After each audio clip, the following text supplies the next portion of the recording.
गुन्हेगार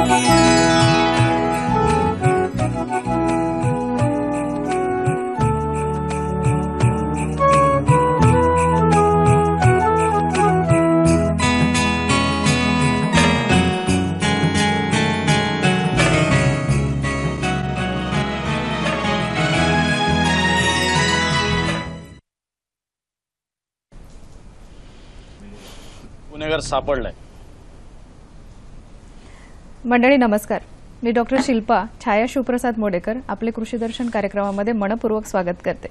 मंडळी, आपण बघतोय गेल्या काही महिन्यांपासून अगदी हिवाळा कधी सरला आणि उन्हाळा कधी येऊन ठेपला आणि आपण उन्हाळ्यामध्ये आहोत की पावसाळ्यात आहोत हे आपल्यालाच ठरवणं अगदी थोडंसं काय. उन्हाळा आहे तर आपण छत्री पाऊस येईल म्हणून काढायची आहे बाहेर, का पाऊस अचानक जाऊन ऊन पडत आहे म्हणून काढायची आहे, असा कुठेतरी आपल्या मनामध्ये विचार येऊन जातो.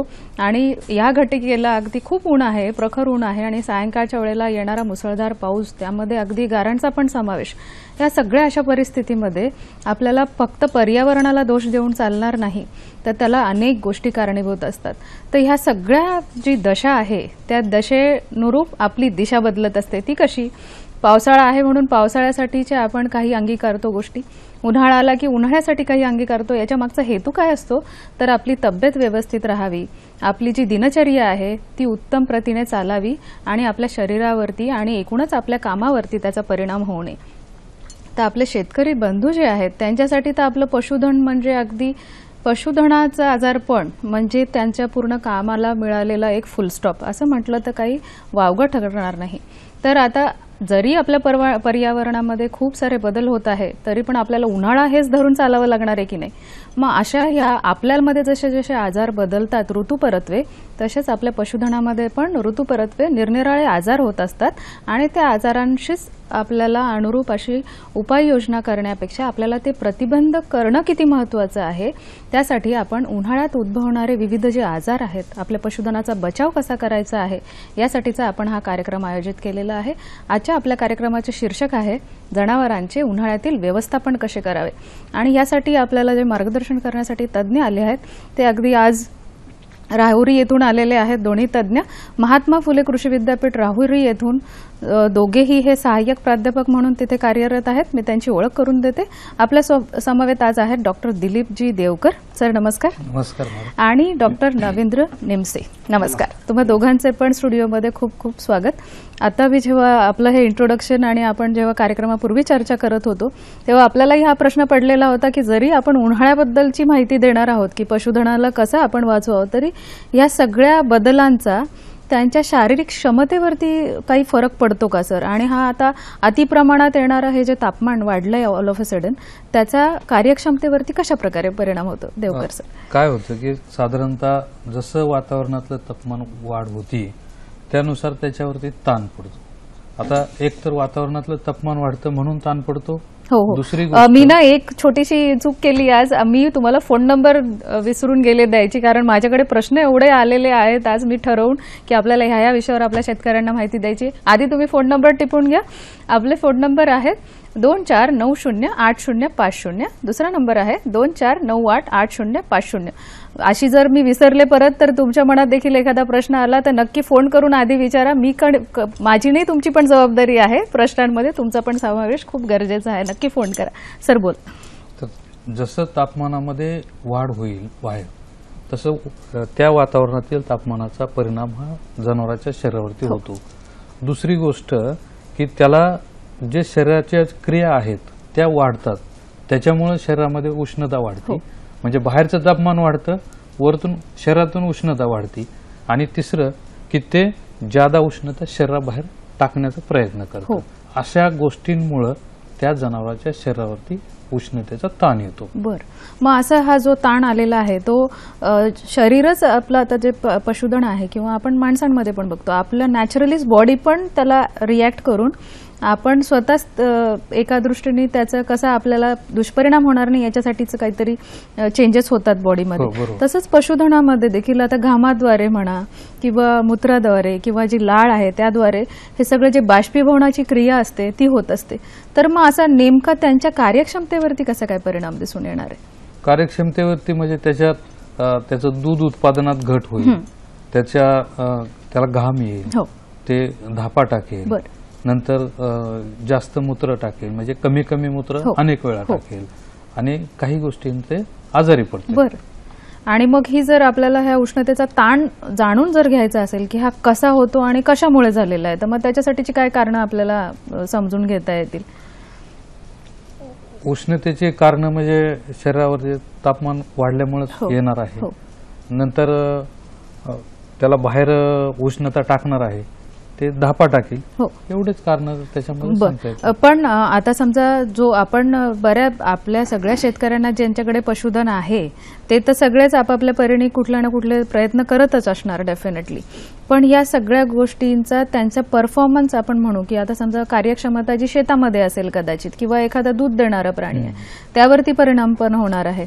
अचानक खूप घाम फुटून ते शरीरातलं पाणी कमी होणार आहे. हो. तर ह्या सगळ्या क्रिया होताना त्या आपल्याला थांबवायच्या असतील तर त्यासाठी हे आपल्याला त्याला सबसाईड करण्यासाठी कुठल्याद्वारे आपल्याला ते रोखता येऊ शकेल?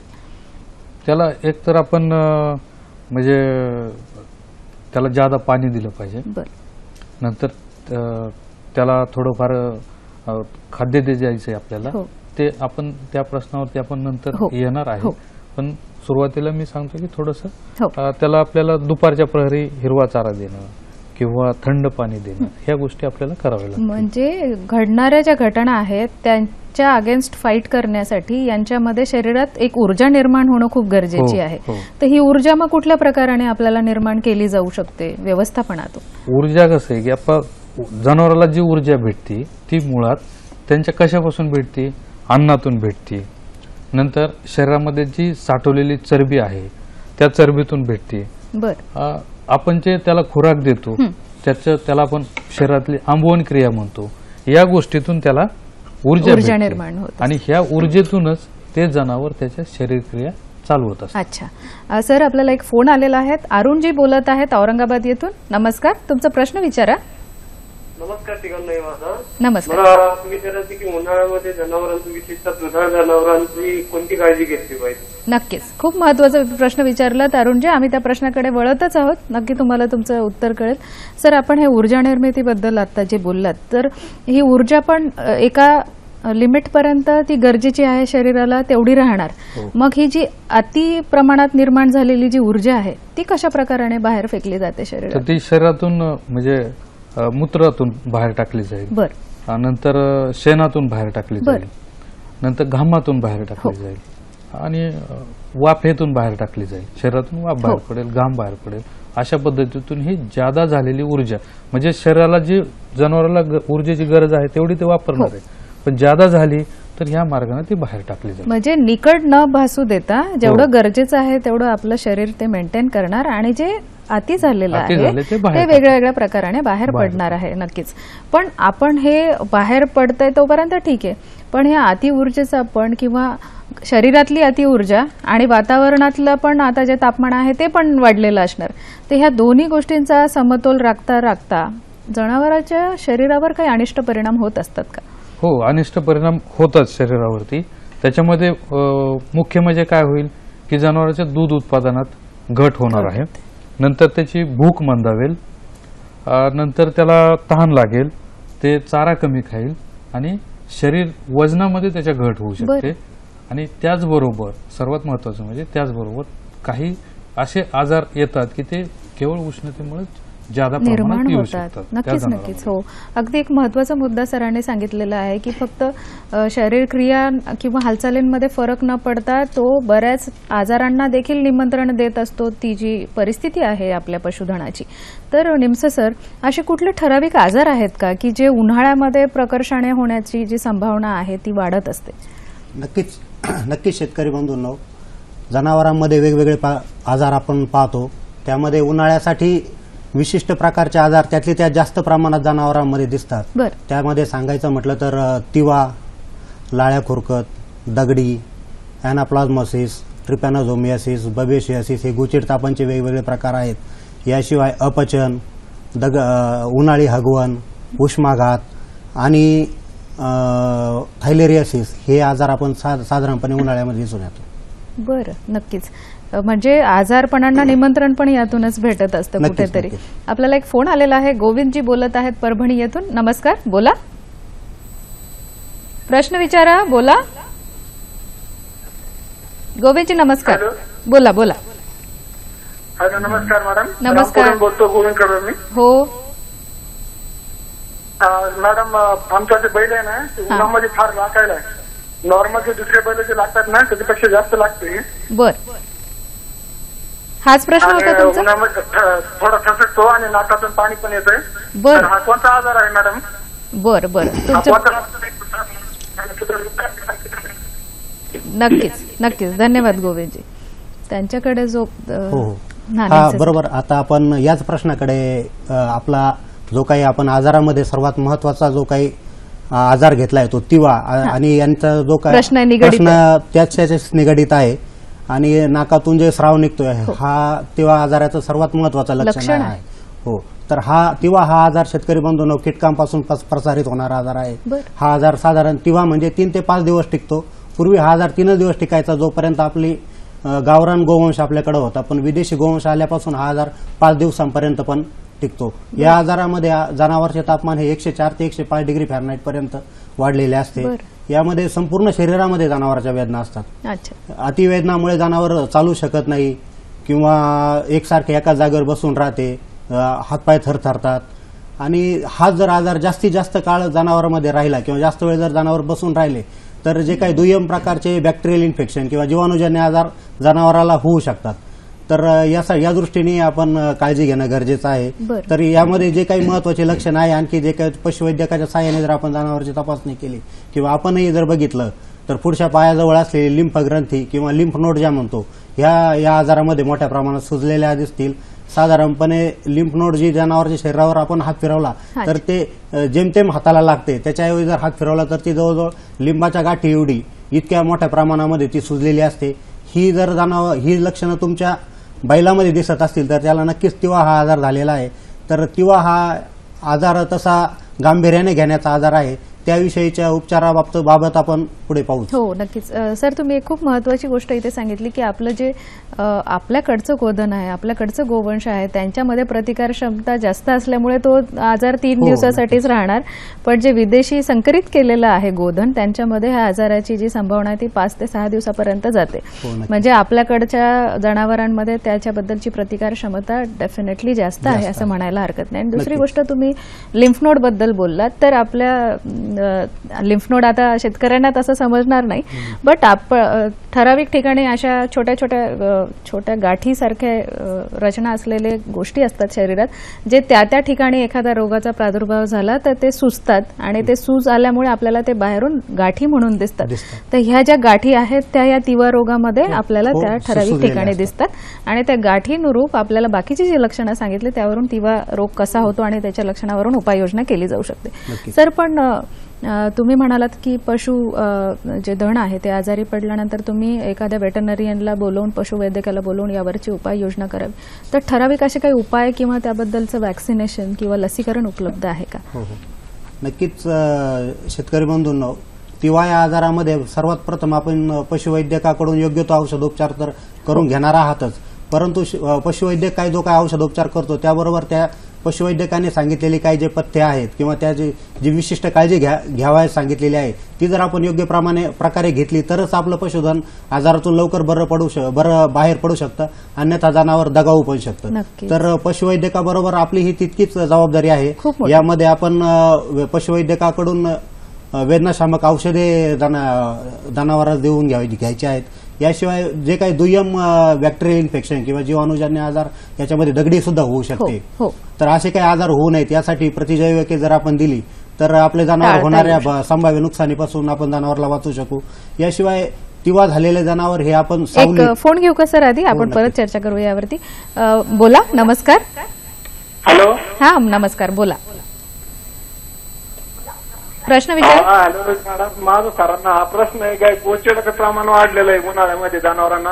बऱ्याच वेळेस आम्ही ना ती फवारणी केली पण काहीच फरक नाही पडला त्या औषधाचा. बरं बरं, धन्यवाद, तुमचा प्रश्न कळला. हो हो म्हणजे हे जे एक्टोपॅरासाइट्स आहेत किंवा असे जे किडे आहेत जे शरीरावरती वाढतात आणि रक्त शोषून घेतात आणि त्यांच्यातली प्रतिकार क्षमता कमी करतात, तर त्यांचा हा अगदी प्रॅक्टिकल प्रश्न आहे की हो, हो. फवारणी केल्यानंतरही बऱ्याचदा हे कीटक नष्ट होत नाहीत. नक्कीच. तर मग त्याचं कारण काय आहे आणि त्याच्यावरची उपाययोजना काय आहे? शेतकरी बंधूंनो, होतं काय, आपण जेव्हा केव्हा गोचीड निर्मूलनासाठी कार्य करतो तेव्हा आपण जनावरांच्या शरीरावरची गोचीड आपण मारत असतो, परंतु आपल्या गोठ्यामध्ये फक्त 10% गोचीड हे जनावरांच्या शरीरावर असतात आणि 90% गोचीड हे गोठ्यामध्ये इतरत्र पसरलेले असतात.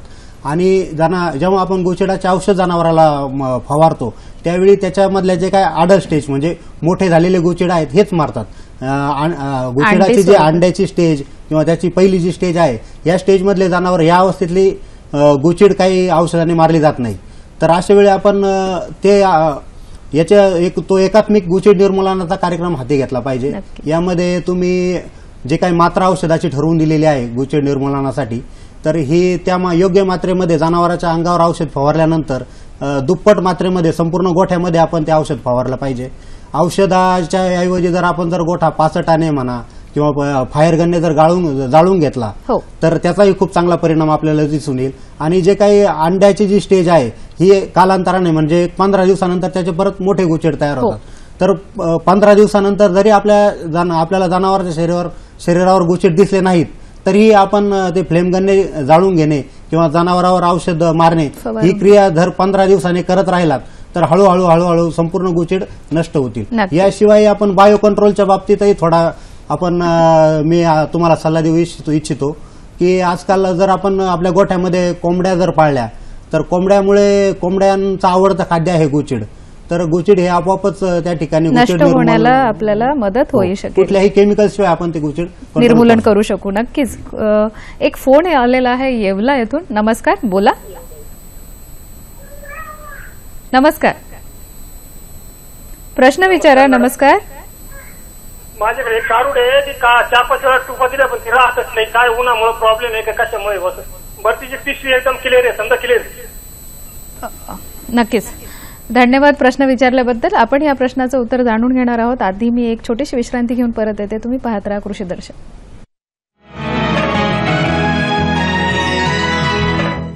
नमस्कार, तुमचे परत एकदा स्वागत करते. आपण आज चर्चा करत आहोत उन्हाळ्यातील चाऱ्याचे व्यवस्थापन या उन्हाळ्यातील जनावरांचे व्यवस्थापन या विषयावरती. आपल्याला मार्गदर्शन करत आहेत डॉक्टर दिलीपजी देवकर आणि डॉक्टर रवींद्र निमसेज.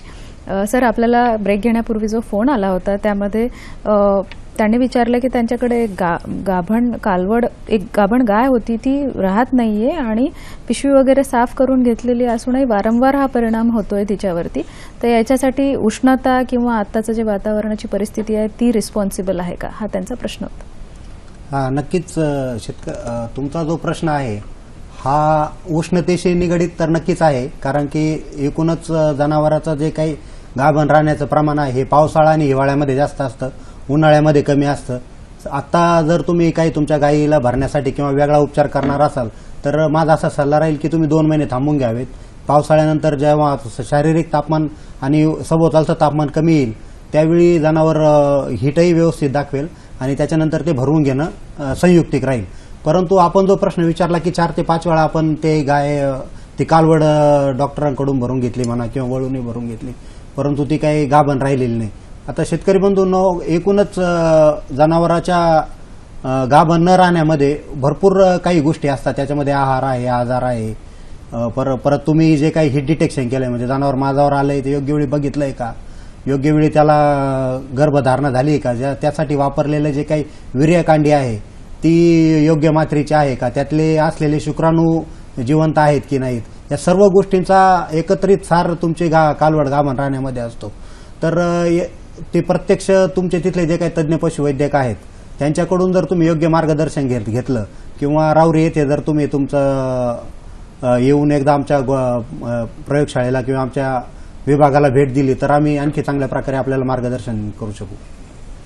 बरं सर, आपण आता विविध आजारांबद्दल जेव्हा बोलत होतात तेव्हा तिवाबद्दलची माहिती तर तुम्ही खूप छान प्रकारे दिलीच आहे, पण याच्या बरोबरीने आपण लाळ्या खुरकतचा पण एक उल्लेख केलेला होता आणि ह्या आताचं जे आहे उन्हाळ्याचे दिवस त्याच्यामध्ये याचे उद्भवण्याची क्षमता जरा जास्तच असते. ते यासाठीचे कारण काय आहेत आणि रोगाची लक्षणे कशा प्रकारे आपल्या पशुपालकांनी ओळखावी? शेतकरी बंधूंनो, लाळ्या खुरकत हा एक आपल्या भागात आढळून येणारा एक खूप भयंकर असा आजार आहे. या आजाराचे लक्षण म्हणजे ह्या आजाराचा असा एक गुणधर्म आहे की हा एका दिवसामध्ये साधारणपणे 50 ते 60 किलोमीटर परिसरामध्ये एका दिवसात हवेमार्फत पसरू शकतो. तर इतका भयानक प्रकारात तो आपलं व्याप्ती मोठी आहे. यामध्ये आपण खूप मोठी काळजी घेणं गरजेचं आहे. हा आजार एक विषाणूजन्य आजार आहे. याच्यामध्ये साधारणपणे जनावरांचे तापमान 105 ते 107 डिग्री फॅरनाईट पर्यंत वाढलेले असते. या जनावराच्या आपण आता छायाचित्रात बघू शकता की जनावराच्या जिभेवर आणि हिरडीच्या बाजूला जखमा झालेल्या असतात. या जखमामध्ये नंतर पू पण होऊ शकतो. याशिवाय जनावराच्या पायखुरामध्येही जखमा झालेल्या दिसत आहेत पहा. याशिवाय जनावराच्या कासेवर फोड येतात. पायातील जखमामुळे जनावर लंगडते, तर जिभेवरील फोडामुळे जनावर काही खाऊ पिऊ शकत नाही. याशिवाय जनावरांचे खाणे कमी होऊन दुग्ध उत्पादनात 80% घट आपल्याला येऊ शकते. हे साधारणपणे लक्षणे आपल्याला लाळ्या खुरकत या आजारात दिसून येतील. ही जे चित्रामध्ये दाखवल्याप्रमाणे हे लक्षणे आपल्याला शेतकरी ओळखू शकतात. आपल्याला एक फोन आलेला आहे. शिवाजी बोलत आहे अकोला येथून. नमस्कार शिवाजी, तुमचा प्रश्न विचारा. नमस्कार, बोला. हा, तर मॅडम आपल्याला आहे ना ते मोठी गाय घेण्यात परवडत नाही, त्याच्यामुळे ना आपल्याला कालवड घेऊन उत्पादन करायचंय गायींचं. बरं, तर बोला, पुढे बोला. तर मग दूध उत्पादन करायचंय, मग असं आपल्या हो, तर मग त्याचं नियोजन कसं करावं आणि तिला कसं मोठं करावं, उत्पन्न कसं घ्यावं असं तुम्हाला विचारायचं आहे बहुतेक शिवाजी. बरं, धन्यवाद. काय सांगताल त्यांना? म्हणजे आता ते त्या व्यवसायात उतरू इच्छिता, त्यांनी अगदी मनापासून आणि अगदी खरेपणाने हे सांगितलं की मोठी गाय घेणं त्यांना आर्थिकदृष्ट्या परवडणारं नाहीये, एक छोटं कालवडीपासून सुरुवात करू इच्छितात. तर अगदी खऱ्या प्रकाराने आपल्या विषयाला त्यांनी हात घातलेला आहे की छोटीशी कालवड घेतल्यापासून तुम्ही तिची कशी काळजी घेणार आहात की तिच्यापासून आपल्याला खूप चांगलं उत्पादन मिळू शकेल. काय सांगाल? नक्कीच शेतकरी बंधूंनो, कुठलंही चांगलं जनावर हे आपल्या स्वतःच्या गोठ्यामध्ये निर्माण होत असतं आणि आपण बघतो की बाजारामध्ये विकायला आलेलं जनावर हे आपल्या गावरान म्हणजे जे काही ग्रामीण भागामध्ये जी म्हण आहे नडीचं किंवा खोडीचं असतं. म्हणजे एकतर त्याला काहीतरी खोड असते म्हणून ते विकतं किंवा मग तो माणूस काहीतरी अडचणीत असतो म्हणून विकतो. पण अडचणीत असलेला माणूस पण विकताना त्याच्याकडे असलेलं जे दुय्यम प्रतीचं जनावर आहे तेच विकणार आहे. त्यामुळे माझा असा नेहमी सल्ला राहील की तुम्ही जनावर बाजारामध्ये विकत घेताना ते कमी किमतीचं म्हणजे जास्त किमतीचं किंवा कमी किमतीचं यापेक्षा लहानाकडून मोठं केलेलं आपल्या गोठ्यात वाढलेलं जनावर हे कधीही फायदेशीर राहील. कारण आज आपण बघतोय की जनावराच्या मोठ्या जे दुभत्या गायी आहेत यांच्या किमती 5 अंकापर्यंत गेलेल्या आहेत. म्हणजे 1 लाख किंवा त्यापेक्षाही जास्त लोक गायीच्या किमतीसाठी गायीची किंमत मोजण्यासाठी तयार आहेत. तर खरोखरच तुमचा म्हणजे एकूणच नवीन उद्योजकासाठी माझा हा सल्ला राहील की त्यांनी स्वतःच्या गोठ्यामध्येच चांगली कालवड निर्माण करून त्याची उत्तम गाय निर्माण करावी. याशिवाय त्या गायीच्या जे काही वाढीच्या अवस्था आहेत याचंही आपल्याला ज्ञान होतं. कारण एकदमच तुम्ही मोठी गाय घेतली तिच्या काही होणारे आजार वगैरे यापासून तुम्हाला पूर्ण अवगत नसल्यामुळे तुम्ही त्याचं मॅनेजमेंट व्यवस्थित करू शकणार नाही. तर आपण स्वतःच्या गोठ्यात वाढवलेली कालवड कधीही चांगली, हाच आपला एक आणि तो एक थंब रूल किंवा एक साधा सल्ला आहे, प्राथमिक सल्ला आहे की चांगले जनावर आपल्या स्वतःच्या गोठ्यातच निर्माण करावे. खूप महत्त्वाची गोष्ट त्यांनी सांगितलेली आहे की आपण पैशांचा विचार करण्यापेक्षा आपल्याला कुठल्या प्रतीचं जनावर मिळतं आहे ते महत्त्वाचं. कारण भविष्यामध्ये त्याच्याकडून मिळणारा नफा आपल्याला दुपटीने वाढवता येऊ शकतो आणि याच्यासाठी व्यवस्थापनामध्ये देखील खूप सारे बदल करणं आणि आपल्याकडची परिस्थिती त्या अनुरूप त्याला आपण ट्रीटमेंट देणं म्हणजे अगदी छोट्या बाळाला मोठं करण्यासारखंच एक आहे की आपण त्या बाळावर जसे संस्कार करतो तसंच ते भविष्यामध्ये घडणार आहे. हेच पशुधनाच्या बाबतीत देखील होत असतं. त्यांचा जो दुसरा भाग होता प्रश्नाचा की ह्या सगळ्या आता तिला मोठं कसं करायचं याच्यामध्ये आपल्याला कुठेतरी हे आजार पण महत्वाचे आहेत आणि त्याबद्दलचं लसीकरण देखील तेवढंच महत्वाचं आहे. सर, आपण लाळ्या खुरकतबद्दल जेव्हा बोलत होतात, विषाणूजन्य आजार आहे तो अगदी खूप झपाट्याने पसरतो आणि खूप कमी वेळामध्ये बऱ्याच गायींसाठी किंवा पशुधनाच्या मृत्यूला कारणीभूत ठरतो. तर याला अटकाव करण्यासाठी आपल्याला काय उपाययोजना करता येते? शेतकरी बंधूंनो, याच्यामध्ये दोन आहेत. हा विषाणूजन्य आजार आहे. तुम्ही एकदा आजार आला की नंतर खूप त्याचं निवारण करणं खूपच अवघड आहे.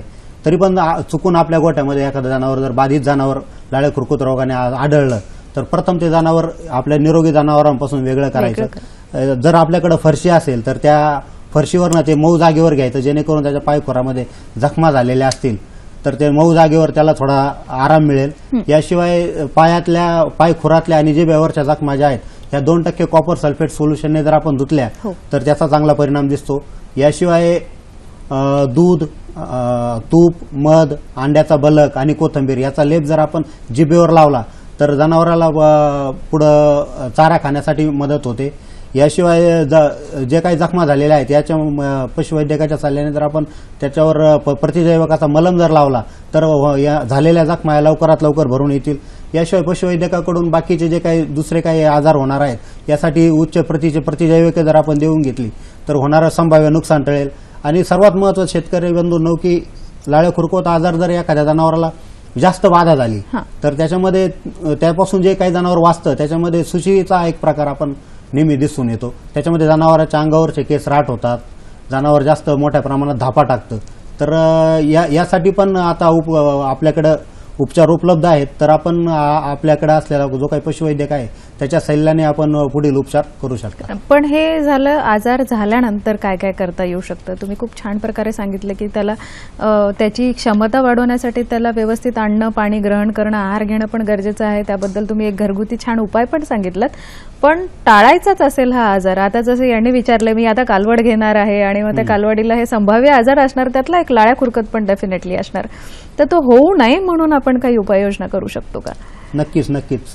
शेतकरी बंधूंनो, कुठल्याही गोष्टीमध्ये दैनंदिन जीवनामध्ये म्हणा, पशु व्यवस्थापनामध्ये म्हणा किंवा कृषी व्यवसायामध्ये म्हणा, कुठलाही उपायापेक्षा प्रतिबंध बरा, आजारापेक्षा प्रतिबंध बरा हाच नेहमी सल्ला राहील. त्यासाठी आपण वेळच्या वेळी लसीकरण करणे गरजेचं आहे लाळ्या खुरकत रोगासाठी. याशिवाय जर चुकून आपल्या गावामध्ये किंवा आजूबाजूला कुठे लाळ्या खुरकत रोग आलाय तर आपण त्या ठिकाणी सार्वजनिक पाणवठा असेल त्याचा वापर टाळायचा आहे. जेणेकरून सार्वजनिक पाणवठ्याच्या ठिकाणी जर एखादं बाधित जनावर आलं आणि तिथंच जर तुमच्या जनावरांनी तुमचाही जनावर पाणी पिण्यासाठी गेलं तर तो आयताच तुमच्या जनावरालाही तो आजार तिथे येऊ शकतो. याशिवाय बाजारातून नवीन खरेदी या आजाराच्या किंवा साथीच्या काळामध्ये टाळलेलीच बरी. पण दुर्दैवाने किंवा काही कारणाने जर आपण जनावर खरेदी केलंच तर त्याला 20 ते 21 दिवस आपण निरीक्षणात ठेवायचं. कारण 20 ते 21 दिवसामध्ये जर त्यांनी लाळ्या खुरकत रोगाचे लक्षणं दाखवले नाही तर आपली खात्री होणार की बुवा हे जनावर बाधित नाहीये, निरोगी आहे. तेव्हाच ते आपल्या जनावर आपल्या निरोगी कळपामध्ये ते जनावर समावेश करायचा आणि आपला एकूणच आपला हा लाळ्या खुरकत हा जो राक्षसी आजार आहे त्याच्यापासून बचाव होऊ शकतो. नक्कीच. नंदकिशोर बोलत आहेत जळगाव येथून. नमस्कार, बोला. हॅलो, बोला. आमच्याजवळ देशी गाई आहे. हा, पण आता हे पशुखाद्य भाव वाढले म्हणून त्यामुळे परवडत नाही. बरं बरं बरं. तर त्याच्यावर काय उपाय मग? नक्कीच. तर खूप महत्वाचा आणि सगळ्या शेतकऱ्यांचा हा अगदी आजच्या घडीला भेडसावणारा प्रश्न आहे. तर या बाबतीत असं सांगता येईल की जे काही पशुखाद्य तुम्ही बाजारातून घेता त्याची एकतर गुणवत्ता चांगली नसती आणि भाव पण खूप असतो. तर त्याच्यासाठी तुम्ही तुमच्या घरच्या घरी खुराक करणं गरजेचं आहे. घरच्या घरी खुराक करताना त्याच्यामध्ये तुम्ही म्हणजे मक्याचा भरडा, ज्वारीचा भरडा यापैकी एक काहीतरी किंवा बाजारामध्ये जे वालीस भेटतं त्यालाच आम्ही व्हीट ब्रॅन म्हणतो, राईस ब्रॅन म्हणतो, याचं काही 25-30%, मक्याच्या भरड्याचं 25-30% प्रमाण घेऊन, तूर चुनी, हरभरा चुनी याचं 20-25% प्रमाण घेऊन आणि पेंडीमध्ये भुईमुग पेंड किंवा सरकी पेंड याचं एक 20% प्रमाण घेऊन आणि सर्वात महत्वाचं म्हणजे 2% मिनरल मिक्सचर म्हणजे क्षार मिश्रण आणि 1% आपलं जाडं मीठ हे टाकून जर तुम्ही घरच्या घरी खुराक केलं तयार, तर निश्चितच बाजारातून जे काही तुम्हाला 20 रुपये किलोने आज खाद्य भेटतंय, तर त्याच्याऐवजी हे तुम्हाला 15 ते 16 रुपये प्रति किलोमध्ये, शिवाय त्याच्यातून जे काही चांगले गुणधर्म भेटणार आहेत, प्रथिनं भेटणार आहेत, बाकीचे घटक भेटणार आहेत, ते अगदी उत्तम भेटून नक्कीच तुमचा फायदा होईल आणि जनावराला सुद्धा चांगला खुराक भेटेल. नक्कीच. तुम्ही काय बोलू इच्छिता? एकूणच यातून जो काही पशुखाद्याचा दर्जा आहे हा खूप उच्च प्रतीचा असणार आहे. नक्कीच. नक्कीच तुम्हाला तुमच्या प्रश्नाचं उत्तर कळालेलं असेल. मी एक छोटीशी विश्रांती घेऊन परत येते. तुम्ही पाहत राहा कृषी दर्शन. मंडळी, परत एकदा तुमचं स्वागत करते. आपण आज चर्चा करत आहोत उन्हाळ्यातील जनावरांचे व्यवस्थापन कसे करावे याबद्दल, आणि आपल्याकडे आज उपस्थित आहेत डॉक्टर दिलीपजी देवकर आणि डॉक्टर रवींद्र निमसे. आपल्याला ब्रेक दरम्यान एक फोन आलेला आहे. उपेंद्र बोलत आहेत वर्धा येथून. नमस्कार, बोला, तुमचा प्रश्न विचारा. उपेंद्रजी बोला. आमच्या इथे कानपुऱ्या गाय घेतलेल्या आहेत, त्यांना कोणकोणत्या लसी दिल्या पाहिजे याबाबत माहिती पाहिजे. लसी दिली. उपेंद्र, तुम्हाला लसीकरण कुठल्या कुठल्या लसींचं लसीकरण करायला हवं याबद्दल माहिती हवी आहे का? हो. बरं, धन्यवाद उपेंद्रजी. आपण लसीकरणाबद्दल एक सविस्तरपणे बोलूया. आता आपल्याला जे दुसऱ्या गोष्टी आहेत ज्या आपल्याला अंतर्भूत करणं गरजेचं आहे त्याबद्दल आपण आधी माहिती जाणून घेऊया. नक्कीच. आता हे उपेंद्र जे म्हणाले लसीकरण करणं महत्वाचं आहे, त्या कशा द्यायच्या, पण ह्या सगळ्या गोष्टींबरोबरच आपण जनावर पाळतो कशासाठी, तर एक तर दुग्ध उत्पादनासाठी किंवा त्यापासून आपल्याला कालवड घ्यायची असेल किंवा उत्पादनासाठी, उत्पादन क्षमता वाढवावी यासाठी आपण विविध उपचार आणि उपाय करत असतो. पण ह्या सगळ्या उष्णता आणि या उन्हाळ्यातलंच एकंदरीत जे तापमान आहे त्याचा ह्या गायींचा, म्हशींचा माझावर येण्यावरती काही फरक पडत असतो का? हो, नक्कीच फरक पडतो. तर उन्हाळ्यामध्ये नेमक्या माझाच्या तक्रारी सुरू होतात. यामध्ये काय असतं की अनियमित माज येणं, मुका माज येतो किंवा माज क्षीण असतो, म्हणजे तो लवकर आपल्या निदर्शनास येत नाही, माझाचा कालावधी कमी होतो आणि याचा एकंदरीत परिणाम हा गायी गाभण न राहण्यावरती होतो. बरं, पण मग हे झालं मादीबद्दल. असाच परिणाम वळूंवर पण होतो का? हो, वळूंवरती सुद्धा असाच परिणाम होतो. तर त्यांच्या वीर्याची प्रत खालावते, त्याची काम क्रिया जी असते, काम प्रेरणा ती कमी होते, नंतर त्याच्यात कदाचित तात्पुरते वंध्यत्व सुद्धा येऊ शकतं. बरं, म्हणजे कामवासना कमी झाल्यामुळेच एकंदरीत समजा एखादी गाय गाभण पण राहिली, ती माझावर पण आलेली असेल पण वळू त्यावेळेला उपलब्ध नसेल तर तो माझ वाया गेला असं म्हणायला काय हरकत नाही. पण आता समजा ज्या गायी किंवा म्हशी व्यालेल्या आहेत, आता मागचा जो रिप्रोडक्टिव्ह सीझन येऊन गेला किंवा हिवाळ्यामध्ये असेल, पावसाळ्यामध्ये असेल, तर अशी काही वासरं पण असतील, तर त्या वासरांचा हा वाढीचा काळ, तर ह्या काळामध्ये त्यांच्यावरती हा कदाचित पहिला उन्हाळा असेल त्यांच्यासाठी, त्यांच्यावर परिणाम होतो का? त्यांच्या शरीर वाढीवरती परिणाम होतो. म्हणजे त्यांची शरीर वाढ त्या प्रमाणात पाहिजे त्या प्रमाणात होत नाही. आपल्याला जर 18 महिन्यात कालवड किंवा 15 महिन्यात कालवड जर माझ्यावर आणायची असेल पहिल्यांदा, तर ती रोज साधारणतः अर्धा किलोनं वाढली पाहिजे. बरं, जर उष्णता वाढली तर त्याची शरीरवाढ कमी होते, म्हणजे ते 350 ग्रॅम रोज वाढतं आणि आपल्याला 18 महिन्यामध्ये तेवढं वजन 250 ते 300 किलोचं भेटू शकत नाही. तर अशा प्रकारचा परिणाम हा उष्णतेचा त्या वासरावरती होतो. म्हणजे अपेक्षित त्याचं जे वेट गेन आहे किंवा वजन वाढ आहे ती झाल्याशिवाय आपण असं म्हणणार नाही की त्याला त्याच्यामध्ये तेवढी प्रतिकार क्षमता निर्माण झालेली आहे, त्याचे इंटरनल जे ऑर्गन्स आहेत, अवयव आहेत, त्यांची क्षमता वाढीच लागेल जर त्याचं वजन वाढतंय डेफिनेटली. तर आणि याच्यासाठी व्यवस्थापन तेवढंच महत्वाचं आहे. सर, आपण आजारांबद्दल जेव्हा बोलत होतो, लाळ्या खुरकत आणि हे दिवसाबद्दल तुम्ही बोललातच, पण एक असा आजार आहे की ज्याला अगदी आपले जे दुग्धोत्पादन घेणारे जे जनता आहे, जे शेतकरी आहेत, त्या आजाराबद्दल आपल्याला अगदी त्याचा अंतर्भाव तर करावाच लागेल. तर हे दगडी रोग आणि याचे लक्षणं आणि तो होऊ नये यासाठीची काळजी काय घ्यायची? नक्कीच शेतकरी बंधूंनो, दगडी किंवा कासदाह किंवा आता मस्टायटिस, म्हणजे शेतकरी बंधूंना मस्टायटिस हा शब्द आता बऱ्यापैकी ओळखीचा झालाय, कारण तो आजार तेवढा आर्थिकदृष्ट्या तोट्याचा आहे. तर या आजाराची सर्वात महत्वाची लक्षण म्हणजे नेहमीप्रमाणे बाकीच्याही आजारांसारखं याच्यामध्ये तापमान 104 ते 105 डिग्री फॅरनहाइट पर्यंत वाढलेलं असतं. सर्वात महत्वाचं की बाधित सडामधून खराब दूध किंवा जर तीव्र स्वरूपाचं जर दगडी झाली तर रक्तमिश्रित दूध सुद्धा दगडी या आजारामध्ये निघतं. याशिवाय जनावराची कास सुजलेली असते, ज्या बाजूची कासेला सूज असते त्या बाजूने जनावर साधारणपणे लंगडतं. याशिवाय सर्वात महत्वाचं म्हणजे की जनावरांच्या दुग्ध उत्पादनामध्ये घट झालेली असते. ज्या वेळी मस्टायटिस किंवा दगडी हा रोग होईल तेव्हा जनावरांचे नेहमीपेक्षा दूध हे 20 ते 30% कमी निघते. तर यामध्ये जे काही महत्वाचे उपचार आहेत तर त्याच्यामध्ये बाधित जे जनावर आहे म्हणजे ज्या जनावराला मस्टायटिस झालाय हे जनावर आपण निरोगी जनावरांपासून वेगळं ठेवायचं आहे. कुठल्याही आजारी जनावर बाजूला ठेवलं तर त्याचा नक्कीच आपल्याला आजार नियंत्रणात आणण्यासाठी फायदा होतो. नंतर नेहमीप्रमाणे आपण जनावरांच्या जे काही धारा काढत असताना बाधित जनावरांच्या धारा शेवटी काढायच्या, जेणेकरून जर समजा तुम्ही बाधित किंवा आजारी जनावरांची धारा अगोदर काढली तर त्यापासून ते नंतर धार काढताना तो आजार समोरच्या पुढच्या जनावराकडे जाऊ शकतो. तर याशिवाय आपण पशुवैद्यकाच्या सल्ल्याने आणि त्यामध्ये कोणत्या प्रकारचा मस्टायटिस किंवा दगडी आहे त्यानुसार योग्य ते प्रतिजैविके आपण पशुवैद्यकाच्या सल्ल्याने देऊन घ्यायचे आहेत. याशिवाय एक फोन घेते सर मी आधी. बाबूराव बोलत आहेत नाशिक येथून. नमस्कार, प्रश्न विचारा तुमचा. हॅलो. हा बोला. तर म्हटलं जनावरांना बाजरीची घुगरी जे आपण शिजून दिली तर त्याचा हॅलो बोला बोलतो बोला थेट प्रश्न विचारा तुमचा. आम्हाला तुमचा आवाज येत आहे. बाजरी उकळून दिली तर त्याचा जास्त परिणाम आता माझ्या याच्यामध्ये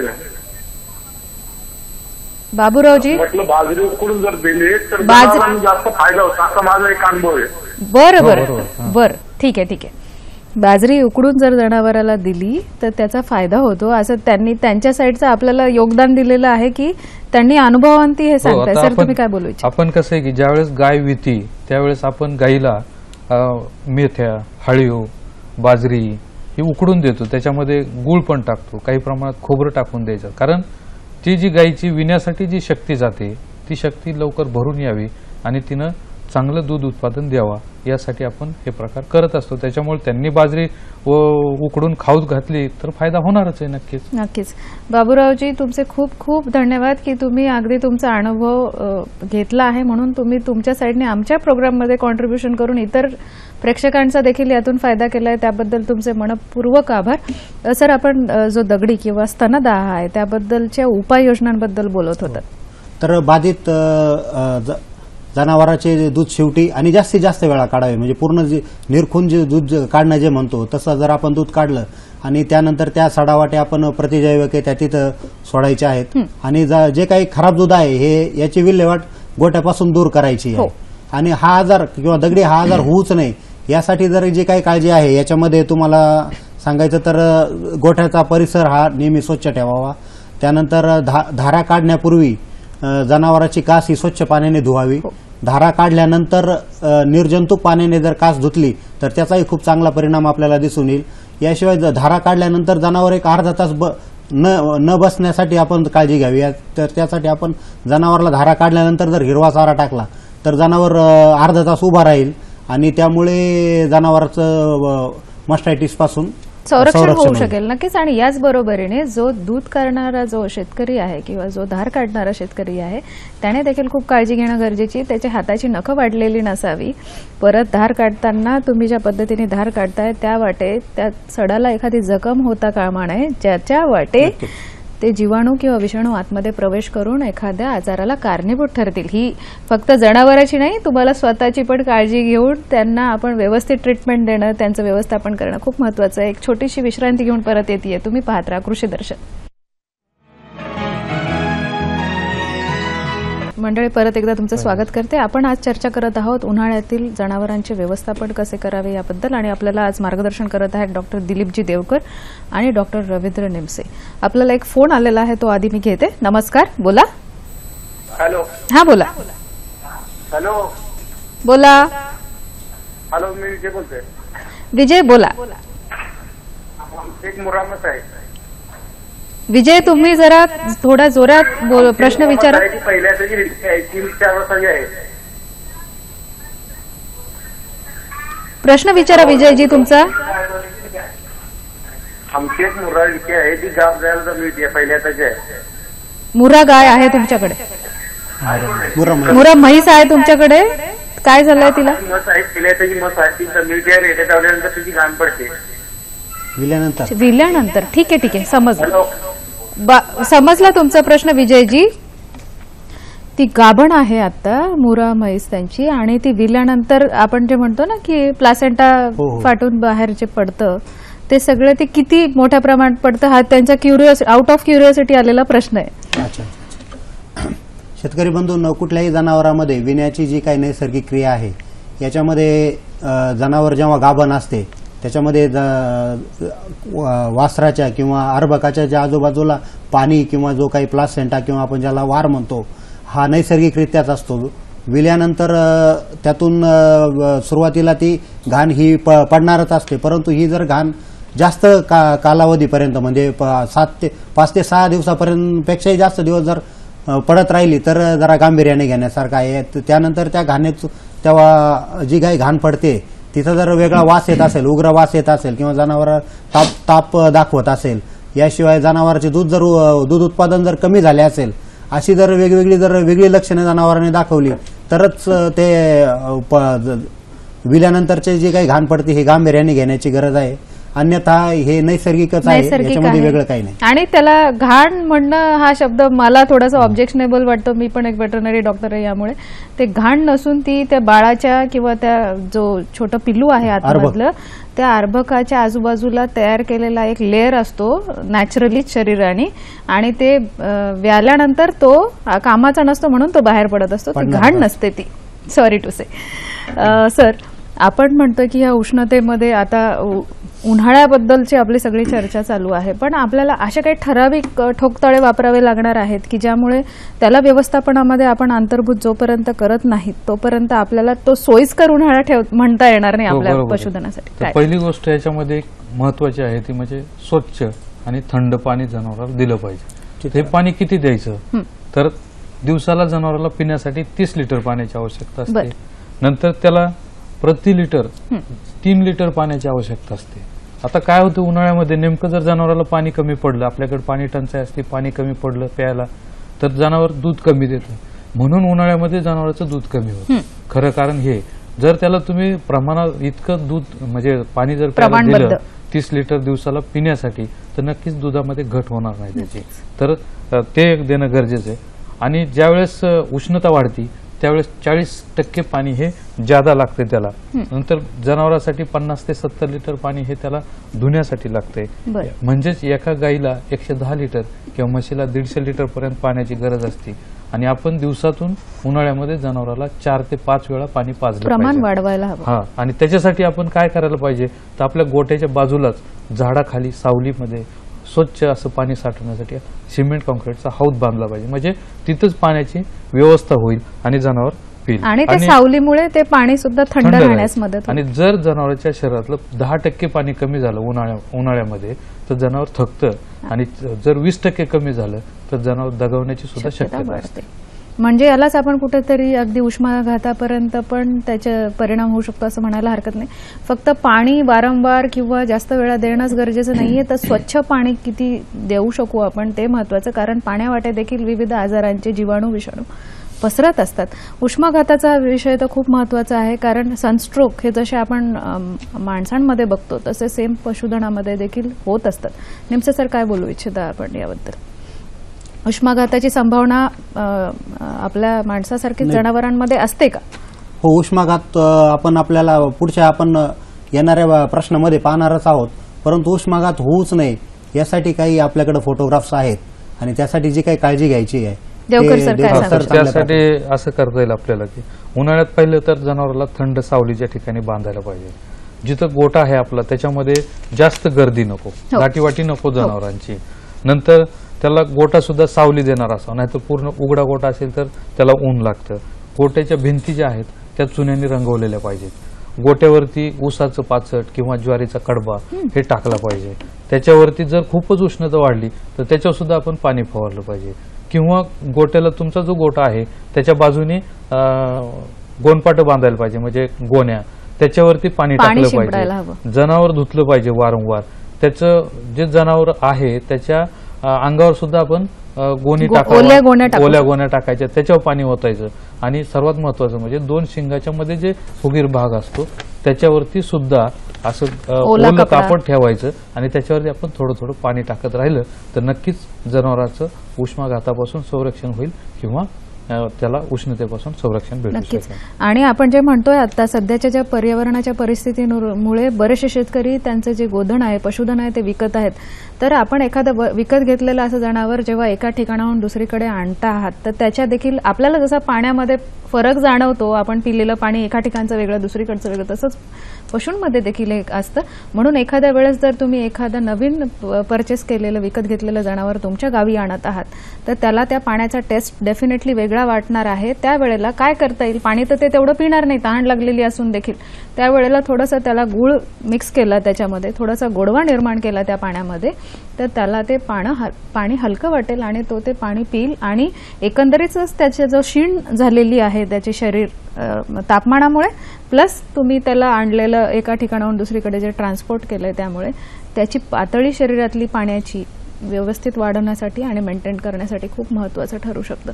जाता जाता तुम्ही दोघं पण मला हे सांगा की आपल्या शेतकऱ्यांनी अगदी ह्या ठोकताळ्यातल्या गोष्टी अंगी कराव्यास जेणेकरून आपलं पशुधन सुरक्षित राहील उन्हाळ्यासाठी. दोघंही थोडक्यात सांगायचं तर आता सांगितलं तसं स्वच्छ पाणी द्या, नंतर त्याला पाणी त्याच्या अंगावरती मारा किंवा त्याला शिंपडा पाणी, नंतर पाणी शिंगाच्या मध्ये ओलं कापड ठेवून हे आपण बोललो जात. निमसे सर काय बोलू इच्छिता आपण? शेतकरी बंधूंनो, एकूणच एवढंही करून जर आपल्याला आपण पूर्ण काळजी घेऊनही जरी उष्माघात एखाद्या जनावराला झालाय तर हे कसं ओळखायचं हे आम्ही एक थोडक्यात सांगतो. याच्यामध्ये तुम्हाला जनावर थरथर कापेल, ज्या जनावराला उष्माघात झालाय त्यानंतर त्याच्या तोंडाने श्वासोश्वास करेल, याशिवाय 8 तासानंतर त्याला अतिसार होईल, वारंवार लघवी करेल, नंतर लघवीचेही प्रमाण कमी होईल आणि जर जास्त प्रमाणात जर उष्णतेचा त्रास झाला तर जनावर दगावू शकतं. तर यामध्ये जर आपण आता देवकर सरांनी सांगितल्याप्रमाणे योग्य ते उपाय लगेच सुरू केले तर आणि सोबतच पशुवैद्यकीय केला जाऊ शकतो. नक्कीच. याच्यामध्ये अजून एकच फक्त एकच की आहाराविषयी खूप महत्वाचं आहे की जो काही तुम्ही हिरवा चारा देणार आहे, लुसलुशीत चारा, तो दुपारच्या उन्हाच्या प्रहरी द्यावा आणि जो वाळलेला द्यायचा आहे तो थंड वेळी द्यावा. म्हणजे सर्व दृष्टिकोनातून आपण जशी स्वतःची काळजी घेत असतो तशीच आपल्या पशुधनाची पण घेणे गरजेची आहे. ह्याच या चर्चेअंती आपल्याला निष्कर्ष काढायला काही हरकत नाही. आपला येत्या गुरुवारी जो कार्यक्रम आहे त्याबद्दलची मी एकदा रूपरेखा सांगते आपल्याला. आपण येत्या गुरुवारी 23 तारखेला चर्चा करणार आहोत डॉक्टर DP वास्कर आणि डॉक्टर SB पवार यांच्यासोबत. हे दोघेही वसंतराव नाईक मराठवाडा कृषी विद्यापीठाचे कृषी संशोधनातील योगदान याबद्दल आपल्याला माहिती करून देणार आहेत आणि कार्यक्रमाचं संचालन अर्थातच मी करणार आहे. आपण दोघेही इथे आलात आणि आमच्या सगळ्या ज्या शेतकऱ्यांना, पशुपालकांना इतकी मोलाची माहिती दिलीत, शेतकऱ्यांनी पण त्यांचा सहभाग नोंदवलात. तुम्हा दोघांचे पण मनपूर्वक आभार. धन्यवाद.